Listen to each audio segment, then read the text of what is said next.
Greetings from the Marine Parkway Bridge that connects Flatbush Avenue of Queens and Brooklyn. There is the ferry bringing the beachgoers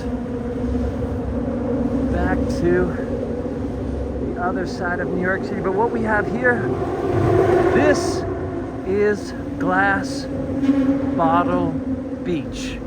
And you can see some of it is underwater.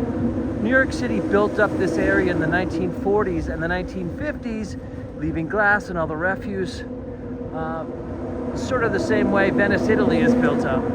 And then as the tide came in, it started to bring back some of the sand. They put about a foot of sand every time they made a deposit of glass and home goods, and that has been unearthed.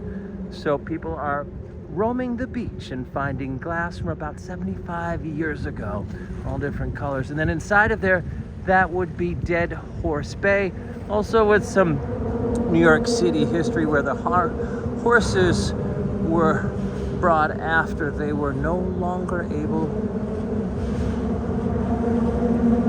to ride the streets of New York. There's Coney Island. You can see a bit of the parachute jump. Now that is Brooklyn that we are looking at, and as we veer over to the left, this is Queens. This is Breezy Point. That is the very tip over there. The residential community, that is going to be Fort Tilden. And that's the Atlantic Ocean right over the top of that white steeple. Back over there, that is Jacob Riis Park and Neponset. And all the way back, that would be Far Rockaway, which is a peninsula of Long Island, zoned as New York City in the borough of Queens. I'm heading back this way over to Brooklyn. There's the New York City skyline. Till next time, keep exploring and enjoying.